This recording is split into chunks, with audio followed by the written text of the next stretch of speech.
Hello everyone, welcome back to the workshop. Another workshop video, and we are back on with the D7. It's a bit of a bitzer, this video, but it's an opportunity for me to get back into the D7, remember where I was with the project and where I've put all the bits, more importantly. We had our little hiatus doing the Yamaha Clutch Conversion, which I really enjoyed. So it's been a while since I've touched this old beast, so it'll be good to get back into it. My last video, you've noticed I was on location. Aid and I had a really good day out at the Stafford Classic Motorcycle Show, and yeah, we were pretending to be TV presenters and just having a bit of a laugh, really. So I really enjoyed that. Subscriptions have really come on. I'm over 530 now, so thank you all very much. It is hugely appreciated, and it really does make a difference when you've got an audience to coming out here and making videos, and it motivates me to want to do better videos, so thank you very much. Right, I shall stop with the customary waffling and we'll get on, have a look at the D7.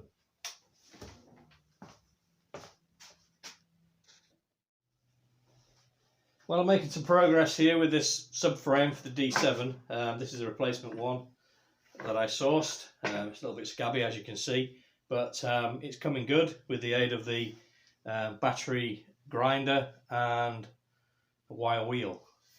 So it was quite rusty, but it's nothing serious, nothing structural, no cracks that I've seen so far that need attention, and certainly no perforation, from corrosion. So I think it'll be fine, and certainly it'll fit in with the the way we're keeping the bike, keeping its age. It's definitely got some age. So I think a little bit more of a going over with the wire wheel just to get rid of the loose stuff that remains, and a bit of a rub down, and then some phosphating rust converter, some primer and some paint, and then we'll probably knock the paint back a little bit because it will be too glossy and it'll stand out, so we'll knock that back a little bit just to blend in with the rest of the bike. So I shall crack on, we'll make some progress, see how we get on. Well, looking better already. Vast improvement from the scabby thing that it was to start with. I gave it a going over with some phosphating rust converter, and then it's just had one coat of red oxide primer. It needs another coat, and then I'll flip it over and get the bits that I've missed. But even in this light, yeah, huge improvement, very happy. Yeah, once we're done with the primer, we can put some black paint on it and be done, fit it to the bike. So yeah, moving forward, I'll do a bit more. Well, that's it painted, and it looks an awful lot better than it did, although, as I mentioned, very glossy. So I'll have to knock that back a little bit with some fine abrasive paper, or some Scotch-Brite possibly, just to blend it in with the rest of the bike a little bit. You can see the workshop's looking like an absolute tip. I've got bits everywhere. Doing quite a lot of sorting out and working out, what the next jobs are really. But getting this rear end sorted is definitely the next job. I'd like to get the back end built up, the wheel back in, and start working on the front of the bike. So we are a little bit behind because this should all have been done by now, but obviously I needed to get another subframe. So progress at least. I'm waiting for some taps to come in. I need some 5/16 BSF taps just to clean up the threads. These are the mudguard mounting tubes, and I just want to make sure that the threads are nice and sharp and there's no rust in there. So I'm just waiting for some taps to come, and once I've got those, we'll get it back together. Well, we're looking at the forks now. It might be a little bit out of focus because the light is terrible at this end of the workshop, and I'm sort of squashed into the corner behind the camera. It's not ideal, but anyway, we'll get where we need to be. Why are we looking at the forks? Well, I'm still waiting for the taps to come in for the rear subframe. I don't want to fit that until I've checked those threads are okay. I don't want any debris or rubbish in those threads once I've got it fitted to the bike. So waiting for those. I was going to have a look at the wiring, but I need some more bits and pieces for that as well. So waiting for that to come in. And well, I thought we'll have a look at the forks and see if there's any oil in them. And obviously with this bike it's turned into a bit of a saga. Let me just move the camera slightly so that you can see what I'm talking about. So just bear with me while I do a bit of amateur film work. So up here is where the mudguard attaches to the mudguard bracket, and then we've got similar down here. You can see that one there, and these have been replaced with metric fasteners, which is not ideal really. Obviously not the right type of fastener. And then here, this is supposed to be a special stud. It's basically threaded up to a point, it's got a hexagon, and then it's threaded past the hexagon so that you can use it as a drain plug and a point to mount the mudguard bracket. But someone's replaced that with a bit of threaded rod with 2 nuts attached to it. And my worry now is that they may have messed around and tapped the hole out to a different thread. It should be cycle 26 TPI, British Standard cycle. I haven't removed it all the way out because I don't know if there's any oil in there, but we'll take it out now. I'll stick my finger over the hole if there's any oil there. If there isn't, we'll be good. Let's see what thread we've got, because I do intend to get the right part to go back in. So I just hope that I don't have to. Oh, there's nothing there at all. Look, it's completely bone dry. Yeah, as I was saying, I don't want to have to repair the threads if I don't have to, but if we have to, then we have to, don't we? So I've got the thread gauge here, 26 TPI, and here's the offending objet d'art. Let's give it a go. I'll do it off camera and then bring it in because it's a lot easier. Doesn't look metric anyway, so that's a start. Let me just move my glasses out of the way because I can't see close up. Oh, there we go. Yeah, we're good. So whoever's done it has been good enough to use. That's not focusing very well. You may have to take my word for it, folks. Oh no, there we go. 26. That's a unified thread gauge, but it shows that we're 26 TPI anyway. So I'm happy that that will still be cycling there, and if we get the right parts, they'll fit. Well, this is a bit scabby as well. Look, it's a bit rusty down here. But the front wheel has to come out anyway for new brake linings and a new tyre. But I'm in 2 minds now.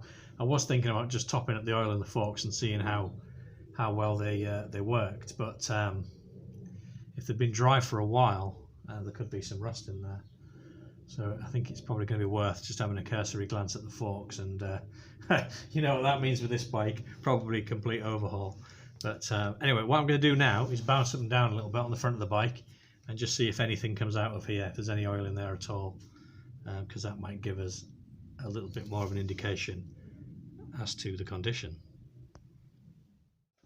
Right, let's give these forks a bit of a bounce, see if anything comes out.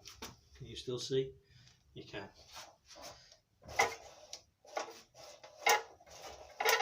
Nope. I don't know if that's the noise of the mudguard bracket on the floor or the creakiness of the forks, but I think it's the mudguard bracket. So, anything? Bone dry, absolutely bone dry. So we'll do the same on the other side, see what we find, but I think we're going to have to go into the forks just as a matter of precaution and just have a look and see what we find. Right, same sketch on this side, on the near side. Again, there is a fibre, or the remains of a fibre ring on there, but fibre washer, but no trace of any oil. So let me just jump up and down on the forks again.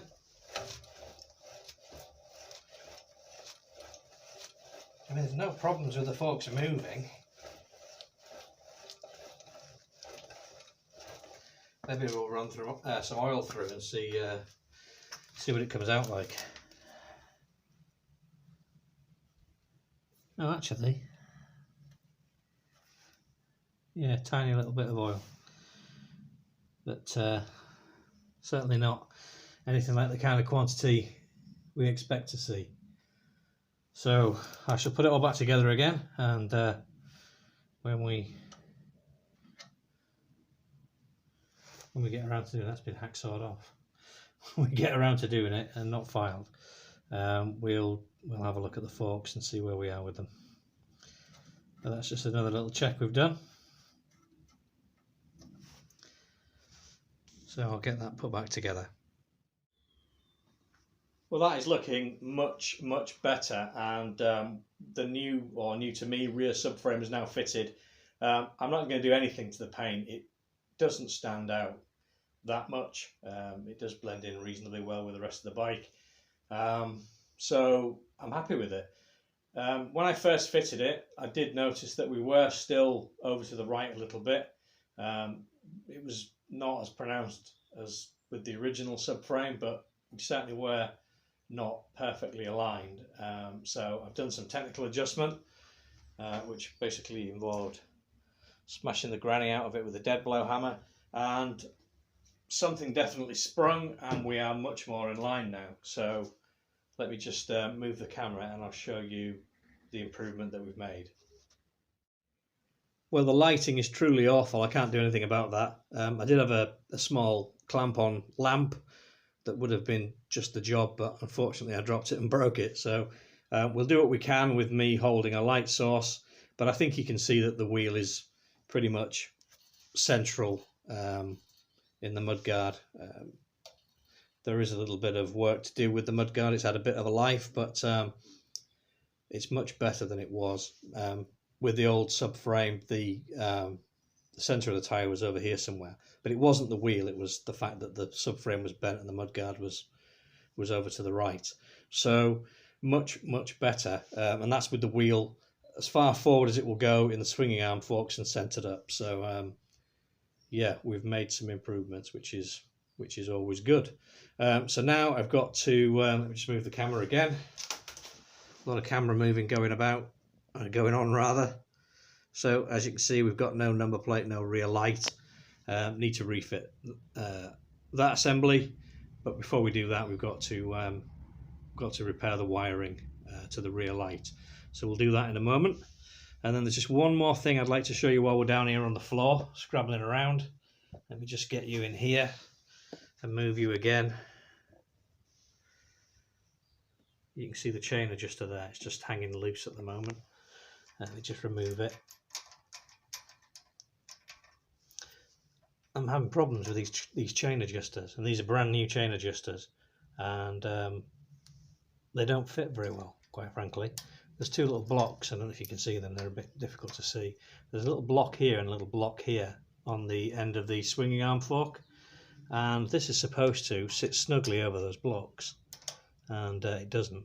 So I'm going to have to just get that more centralized. There we go. I'm going to have to make some adjustments because they're not quite working. There's a bit too much material in there, so I'm going to have to blend some out. And I got these from my usual supplier, and I haven't had any issues with fit and finish of any of his parts before, but on this occasion, not ideal. So anyway, we will endeavour to make them fit a little bit better. Okay, we are having a look at this rear lamp. As you can see, I've already cut back the insulation and spliced in some new wire. We're going to solder it up, make a nice permanent job of it, and heat shrink it.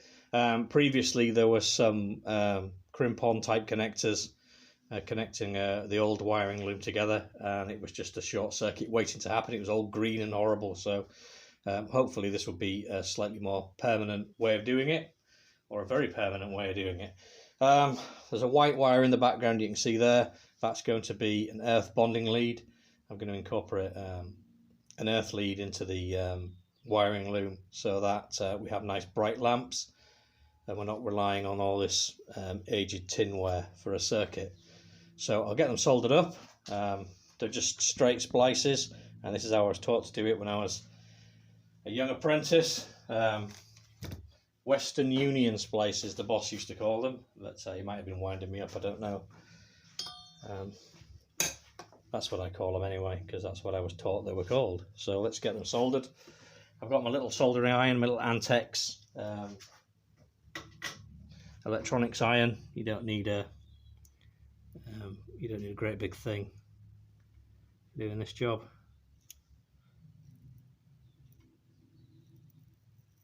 There we go. Nice soldered joint. I'll do the other one, and hopefully my head's not getting in the way. Apologies if it is.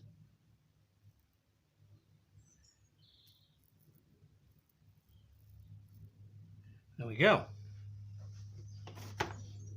Let that cool a little bit, and we'll get some heat shrink on.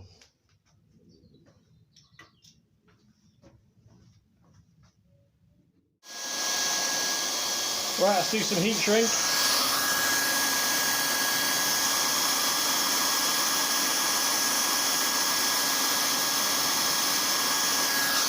Let's got that one.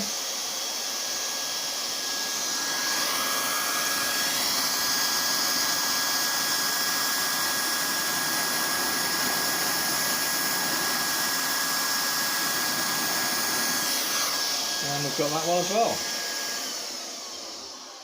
Just do the terminal on the end of the earth bonding lead. Let me bring that into shot for you. I'll just do that here in my hand.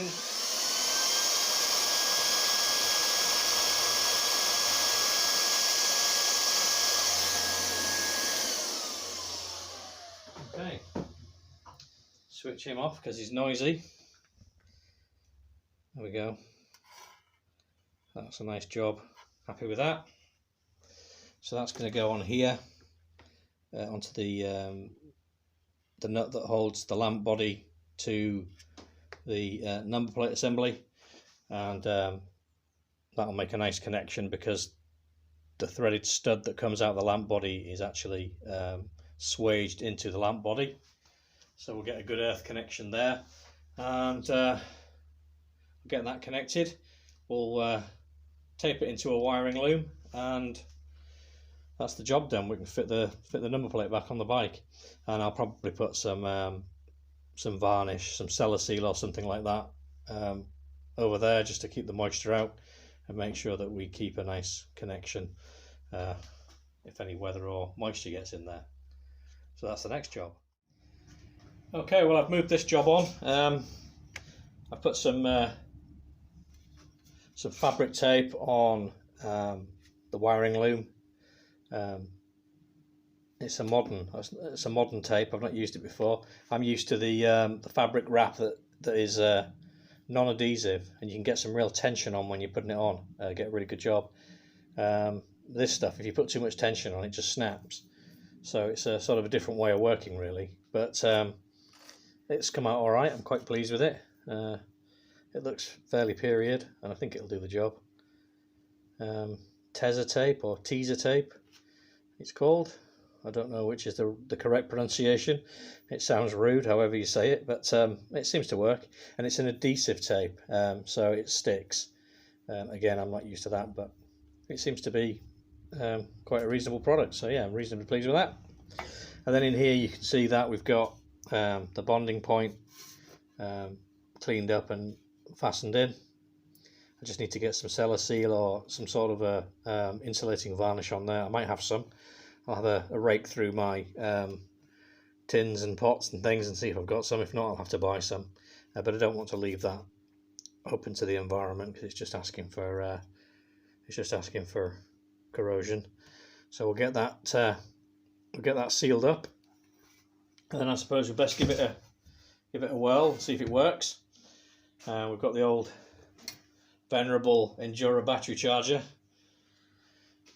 ready to go. It's set to 6 volts because it's still got a 6 volt bulb in here, we will be swapping it out for 12 volt when we come to wire the bike up. So let's try the brown one, which should be the stoplight. Oh yeah, nice and bright, very bright for a 6 volt.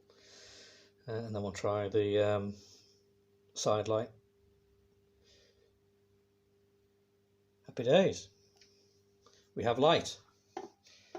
So yeah, once that's been sealed in there, we can refit this to the mudguard, start tying up the back end of the bike again, which is a little bit of progress. Well, we're looking much better now, I think, now that the rear mudguard number plate and rear light assembly have been refitted and the wiring's all routed into the right position. It runs underneath the mudguard and there's some little cable clamps. I had to modify them slightly because the wiring loom is a little bit fatter with the extra wire, the earth wire in there, but it all went together quite well. I wasn't particularly happy with the fit of the mudguard though. Once all the mounting bolts were tightened, it just kept wanting to pull off to one side, and I've tried to straighten it a little bit and do a little bit of you know, panel beating, that kind of thing, but it's had a bit of a life and it just did not want to play. So what I've done is I've made some spacers and I've just used the spacers to allow the mudguard to sit more naturally. So let me take you in a little bit closer and show you what I've done. So here we're looking at the offside or the right hand side of the bike. This is the down tube, the diagonal tube on the subframe, goes down to the swinging arm, and here's a mudguard mount here, and I don't know if you can make it out. I just machined up a little spacer here. There was a gap here. If you put the bolt in and tightened it up, it was asking too much of the mudguard to come all the way across here, and then we ended up with the back end of the mudguard going over to the left, and that was no good at all. So I've just made up this little spacer here, and we've got better clearance on the swinging arm. The mudguard's nice and square in between the forks of the swinging arm, and it's corrected that tendency to go over to the left. So that's just one place that I've done it. Here's the other location, rear of the bike. Here's the rear of the subframe loop here, and we've got our two mounting bolts here that go through the mudguard, and then just under here I've machined up a little washer or a shim. We're on the same side as the other spacer that I did. So the mounting down there was wanting to make the mudguard come over here, and then without a spacer in here, the mudguard was wanting to go the other way. So I've just put this shim in here, and now that's the mudguard perfectly. You can see, let me just move the camera slightly if I can without making it wobble too much. You're getting a bit of a false impression there, but the centre of the rear lamp is pretty much in the centre of the subframe loop. So we've corrected the errors and the mudguard's sitting much better now. I'll take you back down to the rear wheel so we can have a look at it, how well it's centred at the bottom edge of the mudguard. Right, excuse the lighting again, it is really bad in this part of the workshop. I'm going to just put the lamp there. Hopefully you can see that is pretty much spot on centre of the mudguard to the centre groove in the tyre. So I'm very happy with that. So finally, we're kind of back to square one after finishing rebuilding the brake and cleaning up the rear wheel, and we can get back on with rebuilding the rear of the bike.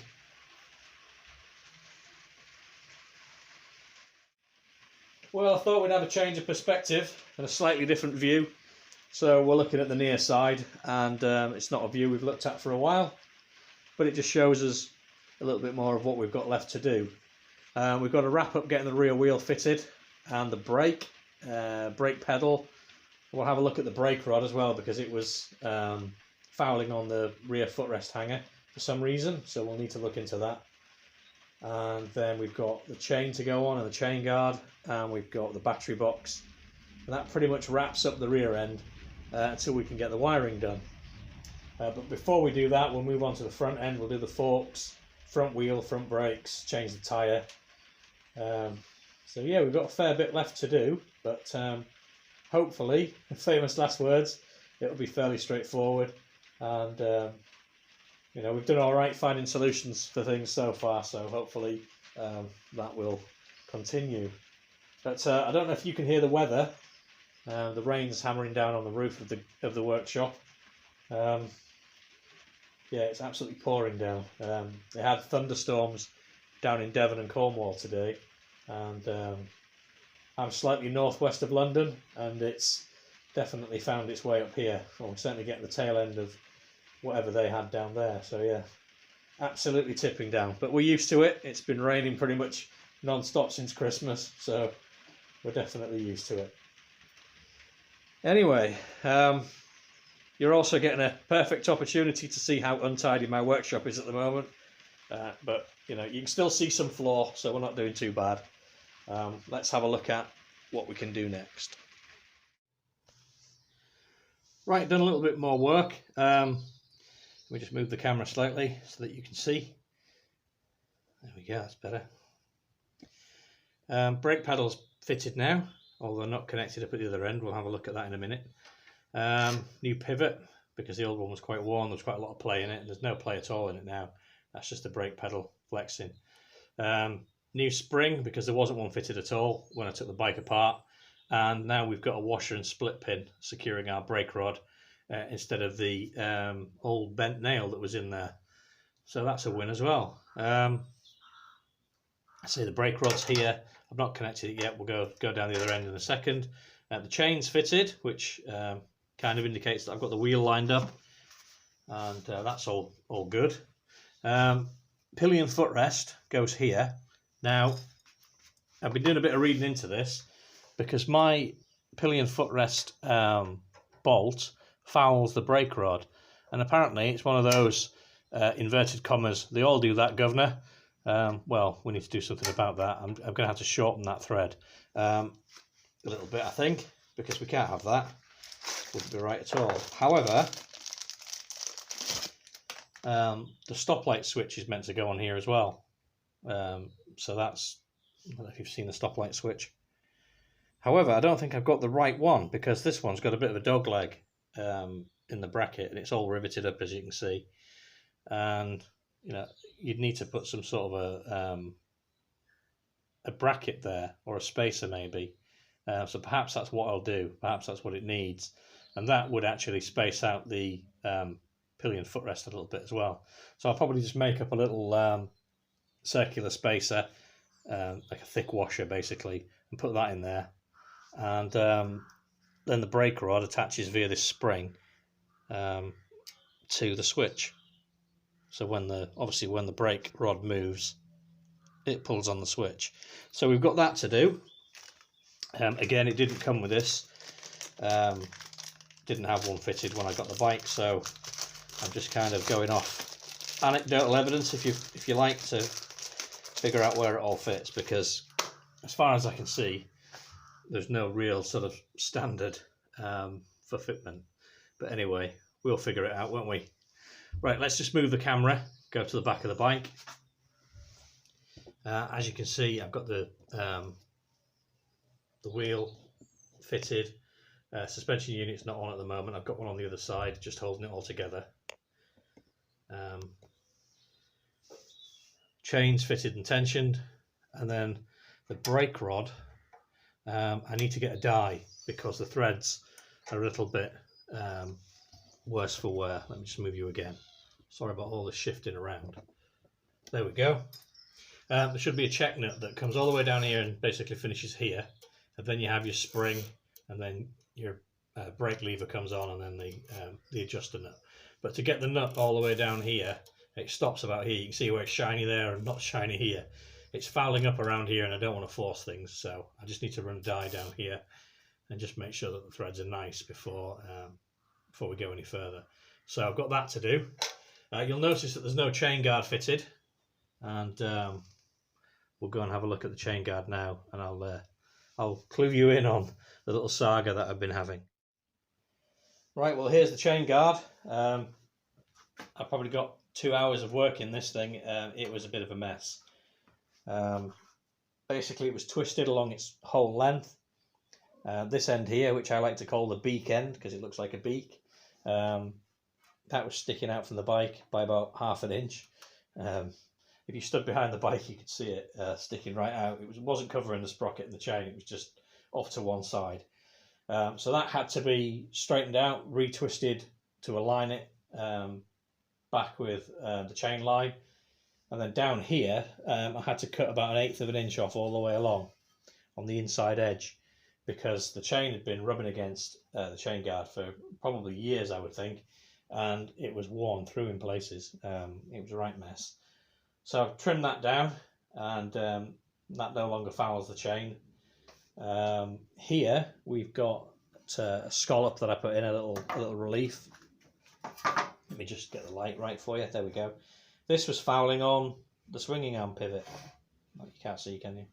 Completely dark. There you go. Yeah, this piece here was fouling on the swinging arm pivot. And it looked like it had been doing that for a while. There was a witness mark there. So I just put a nice radius in just to give us a bit of clearance. And then once I'd done all that, it was looking a bit sorry for itself. It was, you know, paint missing and scratches and things. So I thought I'll just give it a bit of a paint up and just make it look tidy. Not too much, obviously, but just enough to make it look decent. So that's what we're in the process of doing. So yeah, get that fitted, another job done, and then I think we'll be moving on to the front forks. I think we'll definitely be splitting the forks down and just going through them, particularly since there was no oil in there. We don't know how long they've been dry, so I think prudent to get in there and have a look. I think that's where we'll leave this video. I apologise, it's been a bit of a bitzer, no real sort of hands-on work to get our teeth into, but for me it's been reacquainting myself with the D7 and the various jobs that need to be done, following on from the clutch conversion that we did. Thanks very much indeed for watching. I really appreciate it. Those of you that have subscribed, thank you. Welcome all the new subscribers, and as ever, to those of you that have been with me for a while, thank you very much. Always good to spend time with you, and if you haven't subscribed yet, please consider doing so. Help me to grow the channel. So I will leave you there until the next one. Mind how you go, and I'll see you soon.